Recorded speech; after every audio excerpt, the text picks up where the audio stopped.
Hey, Decathlon Gamer, welcome back to FM22. It's Youth Factory. This is episode 37. Last time we got the season underway with a season opening victory against the team that was supposed to be the favorites in the league.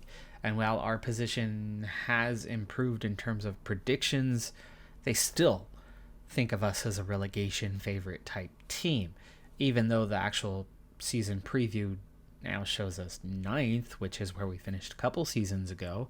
Last season, we were just on the outside edges of a title fight. My hope is to be at least part of that title fight this season, though I don't think we're going to be in position to necessarily win the league, more about battling to try to get into the promotion playoff spot. As I don't think we're that good, our progress is slow. Anyway, here's the plan for the first half of this season and for this episode. I'm going to take 2 games at a time, and then we're just going to check in on those games. We're not going to look necessarily at anything else in the short term. Let's see a couple games at a time, see what happens in each of those results. We'll get to the halfway point. When we get to the halfway point, we'll check in on the squad, and then I'll give you a couple of updates on other things as we go through this process. But here's the first couple game chunk after that season opening 4-1 win on the road at Brann. Sandefjord, at home, 5-1. 5-1. Yeah. Wow. And theirs was a late-ish goal, 70th minute, where we already led 3-0 at that point. Lovas with a couple of goals. Mankiewicz, our reserve recent call-up U19s guy, who is the new replacement already with 2 goals to his name. Definitely an upgrade from Al Salih, who we were using last season, who managed to score just 1 goal the entire season through 20-plus matches, most of those off the bench, but still. Now, the reason why Mankiewicz in, Bergam, picking up an injury that would keep him sidelined for just shy of a month. Andreasen also on the scoreboard. Second match, Lovas scoring in the 23rd to get the lead. Andreasen scoring in the 22nd, but both Andreasen and Lovas picking up minor injuries, leading to some substitutions. Mankiewicz coming in off the bench, Astencio coming in and not able to hang on. Just after we scored the second, they get one from the gaffer himself to give themselves a chance, and it is Itervik, who we just lost. Itervik, no longer with the team, center back, getting the equalizing goal. He never once scored for us. Itervik was our backup at center back. We let him go for a small chunk of change. He was causing problems, and he never once scored, and he gets the equalizer to salvage a point for them. It was a road match. Ilsund, for us, 7 points from 3 matches is a huge start to the season. Maybe we are contenders. Let's go forward 2 more. Technically, I just went forward 3 matches, but I went forward 2 league matches with the National Cup being the 3rd match that we went past. So the first one is Mold. Boyadzhiev was sent off in this one. He was playing that striker position, surprisingly. I don't know why he was called in, except that, Lovas and Bergam unavailable for us. So, okay.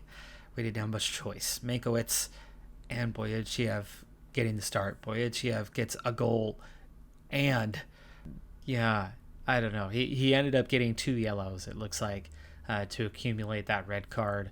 I wonder if he got one of those stupidly for celebration or something along those lines, because that's a rare goal for him. Ostby gets the opener. We do win 3-0, including a penalty conversion from Calzi, sealing the deal in the 75th minute. Playing with 10 men, not helpful, but winning 3-0 is certainly good. Unfortunately, a huge collapse in just the 3rd round of the Cup, meaning the round that we entered. I don't know what it is with our team and the draw. Okay, this is not the English FA Cup where you have thousands of teams in it. and therefore you could really face minnows in those early rounds until things progress a little bit further and you start whittling it down to the top teams.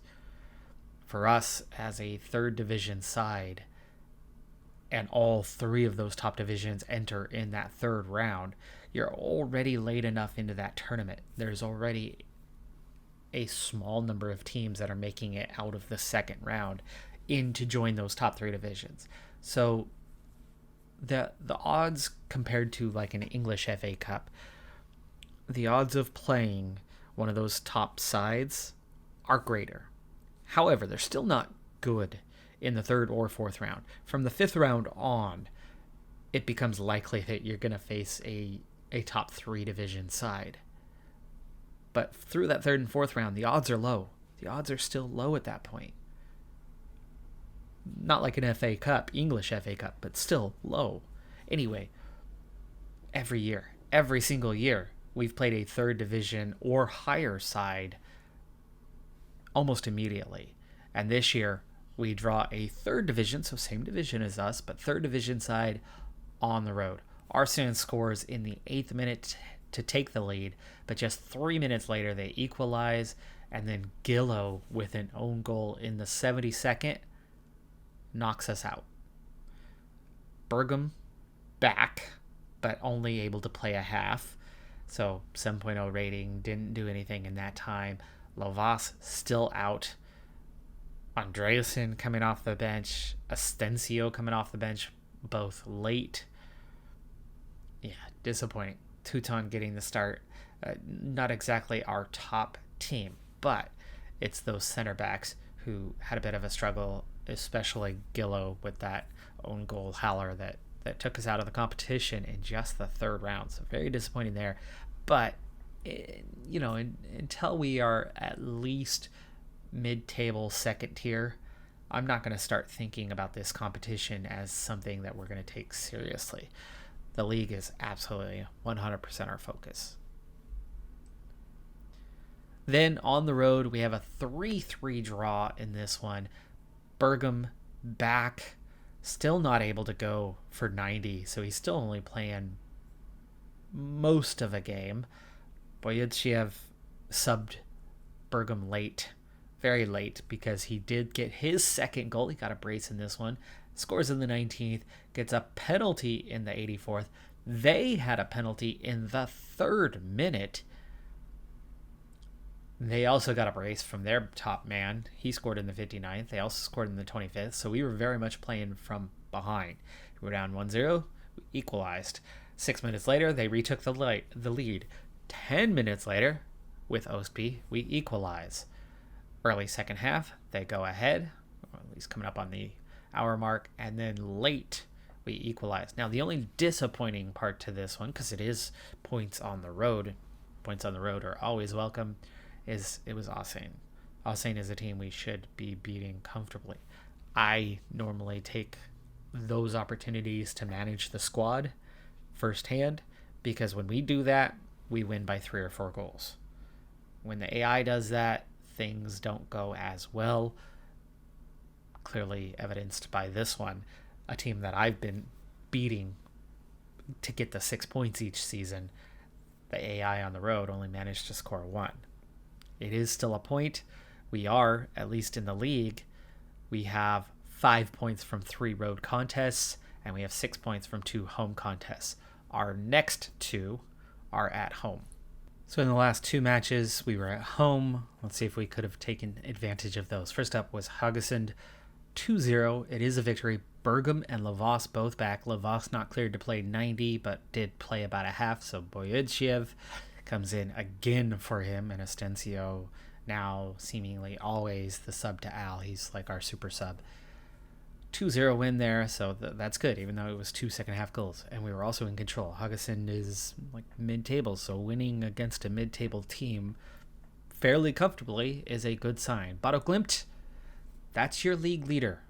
That is your league leader. And we, not shown here, but the stats, we were in control of this game. We had 66% of possession. We had 2/3 to 3/4 of all shots attempted in the match. We just couldn't get them on target. Boyetchev, again, the one called off the bench. Lavas and Bergam having a really poor day shooting. They were just all over the place. Jakobsen, again, struggling as he does. They had a man sent off in the 8th minute, and we could not convert a win. And it was goalless into stoppage time before they, the visitors, the undermanned, the league leaders, were able to do what league leaders do. Title favorites. That happens for a reason. And they got into Fergie time and scored a goal to win 1-0. So we come away with no points against the league favorites. But that's still good. Bottle glimpse, you can see 8-1-1 at this stage. Sandefjord, who we crushed at home, is second. Ranheim, and we're currently fourth. However, this thing is crazy tight between second and 10th. We're looking at 5 points separating second and 10th at about the 7 to 10 point stage of the season in terms of matches played. The fantastic news for us is that other than Odd and Arendelle, who both sit in the relegation zone, and in fact the entire bottom 4 are 8 or fewer matches played, we, other than Haugesund, who we just beat, the entire top 10 have 9 or 10 matches played, other than Haugesund, and we have 7. So we have 2 to 3 games in hand on everybody around us. Even just a single result, as in win, single result out of those 2 to 3 matches could see us as high as second place. That's a good thing. We don't have to worry about the National Cup either getting in the way. Not that we have that busy of a schedule in this league anyway. It's a 26-match season. It's not that busy. But I do lack quality depth. Astencio is not a good option off the bench, but he plays well. He plays above his ability and performs well. So he is actually a decent option off the bench. But we really don't have quality depth. We have our top guys, and then it falls off. Before we push forward the next 2 matches, quick update for you. Last episode, I mentioned about a vote. Well, in terms of real time, as in when I'm filming this, that vote just went live right before I started the recording. The first handful of votes are in. I do not have the results yet, so we will get through today's episode without an update on that. But come next episode, we will for sure have the results, and there will be some sort of intervention financially for this team. Early voting suggests maybe it's a 3K stadium, but we'll see. If you have not voted yet, you can still do so now. I will not have recorded the next episode by the time this episode does go live, so you can get on the community section of my page and participate in that vote if you have not done so already. You could still impact how things go. Like I said, early voting suggests the 3K stadium. That does not mean that that is what I want, though I actually don't have any preference. I just know that we need to do something. I'm happy to do any of the options. I'm not endorsing that option in any way. All right, let's go ahead and continue 2 more games into the future. At the time of playing, Asker was 4th place. We were on the road. I think 1 spot behind them in the standings, or give or take. Either way, we were right about same points. Andreasen with a winner in the 65th minute, the only goal of the match. Ostby with a big 8.2 rating on the day. Lavas and Bergam both back in action. Boyetchev still having to come off the bench, though, as Lavas still not cleared for 90. Bergam is, but a 6.4 rating, bit of a difficult day for him. But then again on the road at Stebeck, which is still, middle of the road, I think. Lavas with a 5th minute penalty, the only goal of the match. Wow, surprising one there. Difficult day. Christopher Al with the big 8.1 rating to lead the way. 2 road victories, 6 points. Only 2 goals, but 6 points on the road is massive for us. Already middle of June, and in the league, we now find ourselves 2nd place. And still a game in hand or better on everybody else around us. Odd, who has climbed out of the relegation zone, still playing the same amount of matches that we have to this stage, but a couple spots higher than they were. Steybeck is only 11th, so that one, not a huge win, but still a win. Only 8 points between us and Steybeck, who we just beat, so we were 5 ahead of them. Mold, Odd, all on 12, but then just a 6-point gap from 2nd to 8th, so it's still very tight in there. Asker, after we beat them, knocked down a peg.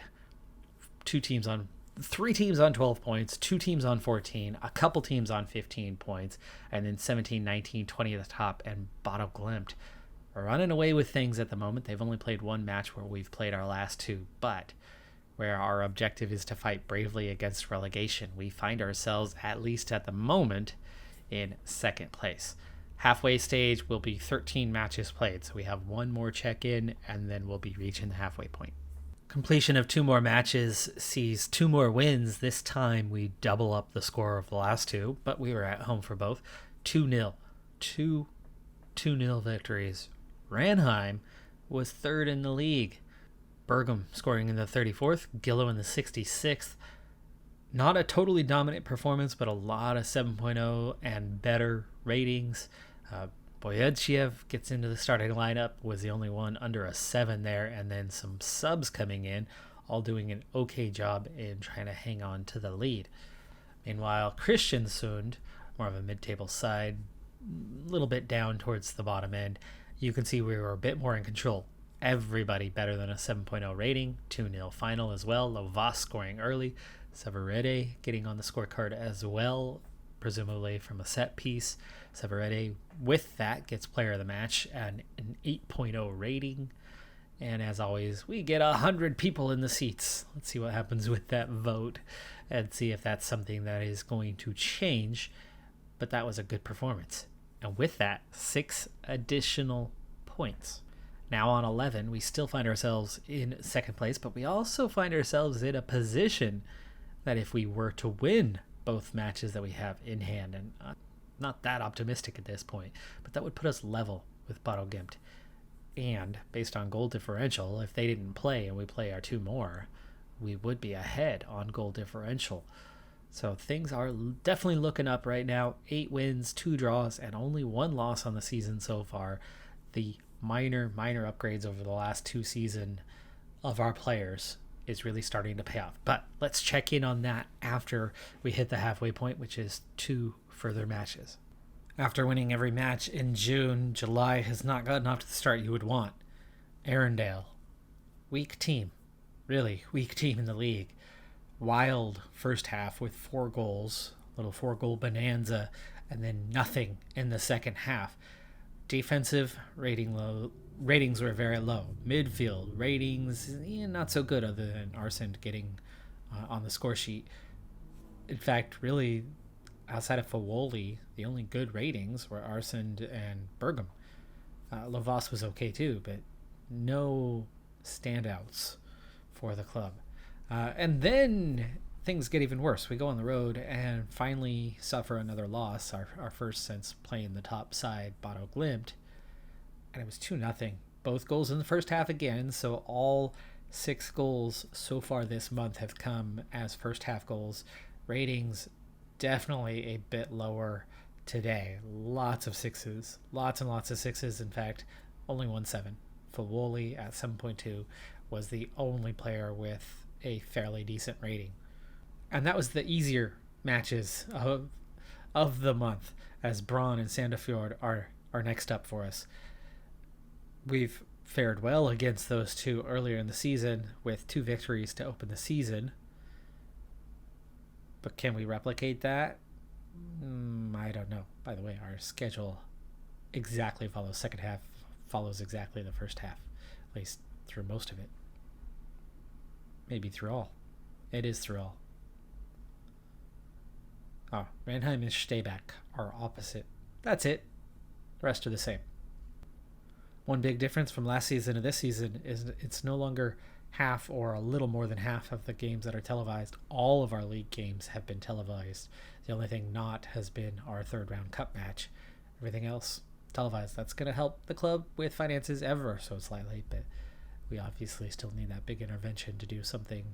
At the halfway point, here's how the club's looking in terms of development and individual performances. Bergam, 5 goals, 6 assists on the season. Andreasen, 3 goals, a couple assists. Lovas, 9 goals, couple assists. Bergam, you would hope he'd have another goal or two in him. The assist rate, though, is good. That's definitely good. Also, Bergam, was he a 76 or a 75 last time we checked? I think he may have been a 76 at that point, but we're not seeing much development there. Haukeberg, though, flying. He was probably 9th, 10th on our list. He was mid-60s. Now he's a 74. Now he's the 3rd best player on the squad. And he is also one of the highest potential players we have. So if he continues to shoot on up, it's going to be great. His training rating has been phenomenal. 9.4, consistently over 9 every single week. And we're seeing that in development. Now his actual rating in matches hasn't been great, 6.75, but he's also only played 4 times. I have now selected him as starter over the tiny Jakobsen. Height's not everything. He's only 5'2", but he's got terrible jumping reach and terrible heading. Myself, as a 5'6" center back, who, mind you, has never played professionally, but I have played in amateur leagues. I played in a league that shows up here in this game in terms of the Asian rankings. It's there. I've competed against former professionals, paid professional players, as teammates, as opponents, former goalkeeper at Dallas and then Tottenham, though we never had a senior squad appearance, was a former teammate. I've played at a semi-high level, but still very much amateur. Being short isn't everything. At 5'6", I've got good jumping reach and good heading. Though when somebody's a good 6 inches taller than me and they're not bad at headers, they still tend to win them over me. So, yeah, I get it. Height's an issue. Well, anyway, for him it's a massive issue, and it's really been holding him back. So we finally have him relegated to the bench. We finally have somebody. By the way, that young player who's not so young anymore, Jakobsen, he's been with the team for a decade now. He shouldn't be a center back. He should be a fullback. That was his natural, but we don't play with fullbacks. We've played with center backs ever since that first season. He's got good pace, but that jumping reach of 3, that heading of 6, just not getting the job done. And his development has been not 0, but it's been very, very low. He's barely developed, but 168 club appearances. He's absolutely one of the beasts of this organization. But at this level, he's just not as good as what he was. The other strengths that he has is not making up for the... You can see he's won 104 headers this season, but that's still only 47% of a win rate. And center backs need to be winning way more than 47% of headers. That's a massive issue. Passing rate, tackling rate, 80% is not the greatest, but that's certainly okay. It's acceptable. But that's only 7 tackles. 94 clearances is definitely good. But 13 fouls? Yeah, I worry about the heading side. I mean, it's atrocious. It's really bad. He's had a 6.1 rating. He's only had one really solid. Here's that clear indicator that shows why we desperately need to move on from Jakobsen. Last match, the one that we lost 2-0 to a team that we should have been able to beat odds. There's one of your key contributors to the loss. Aerial challenges. Just 4 wins out of 16 attempts on headers. None of them missed. None of them were key headers either. But you could see that 5th minute, he lost one. 9th minute, he lost one. Right there in the box. 56th minute, lost one. Those are worrying signs. Now, he did have a handful of one headers, but every time he's contesting one, every time somebody's going up against him, they're taking the header over him. I would imagine that all or most of the 4 that he won was because they were ultimately uncontested. And when you break it down that little bit further, tackles, He was 1-for-1 in the match, but it was only one. Interceptions, he did have 8, which is definitely not bad. And he didn't miss any. But 9 positive things plus 4 means 13, minus 12. A center back needs to have way more positives than negatives to be effective. Their job is to win the ball. Their job is to clear the ball. That is their first job. The other stuff, distribution, assists, scoring, that's all secondary at this level for us anyway. Sure, you want that at a big club. But for us, we just want a guy that's going to win the ball. And he did not do that effectively. 13 out of 25. He lost roughly half. Not going to cut it. So anyway, moving him to the bench, but getting the AI to agree with that is another matter. Ostby on suspension, he gets a lot of yellow cards as he goes through, but he makes the fouls that he needs to make when he needs to make them. Smart player, good player, does what he has to do. Still no progress from Sabani. I think Al might have progressed here slightly from a 46 or 47, but otherwise we're definitely looking at the other guys. Kalzi, Lovas, Mankowitz already up to a 65. We are seeing some progress in this area. So it's minor, right? This group is not fantastic, but we are definitely seeing a lot of mid-60s, low 70s now in the club, where outside of Ostby and Fawoli at about a 70, just over a year and a half ago, that was it for the 70s. And there was only a few 60s. So the squad has definitely seen that progress. It's not massive, but it's enough that for this league, this level, it's starting to make that difference. The preseason rankings are just picking up on it, going, oh yeah, they're okay. But that combined with the tactics and the team culture, it's adding up to a pretty good season so far. At halfway, though, we are just out of it. 1 point off Sandefjord, but we still have 2 games in hand compared to them and Bodo Glimt for that matter. And that's coming off of our 2 worst performances of the season. The 3 teams behind us, we have 1 game on all of them. They all sit on 21 points. So even if we fail to win there, we are still 6 clear of that group entering the second half. This could shape up to be some sort of title contention, or at least promotion contention. At this point, I would say that Bodo Glimt appears to be running away with the title. Maybe not. Maybe we play them very soon, and maybe we get that win, and maybe we find ourselves in the mix. I think this is more of a race for second place. Teams are beginning to fall off from that race just a bit. If the point total right now is 28, we're looking at Stabæk, Arendal, Ailsund, Asane definitely too far back. They're effectively out of it. They double their points with less than half a season to go, and they still don't reach 28. While it's not impossible mathematically yet, assume that they're out. Ranheim, who were 3rd place earlier in the season, down on 16 points. 5 wins, 1 draw, 7 losses, minus 4 goal differential. They're not looking so good. Mold, even though they have 18 points, they're a minus 9. I think Odd is better than their win total suggests. They beat us 2-0. They beat us somewhat comfortably. And they've only played 13. So look for them to still be in. Mold probably not going to contend. Braun, absolutely on paper, best team. Just not really pulling it together. So don't exclude them.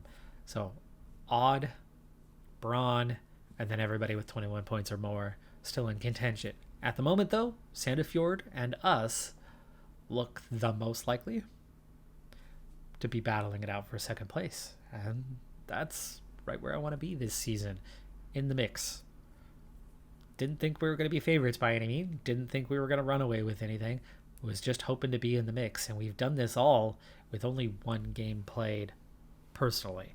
That's going to have an impact. Second half might go a little bit slower as we do start to take the reins in some of the matches, especially if we have a contest on our hands for that possible promotion playoff spot down the stretch. That's going to do it for this episode, though. I'm Decathlon Gamer. Like, comment, subscribe, and I'll see you next time. Have a good one.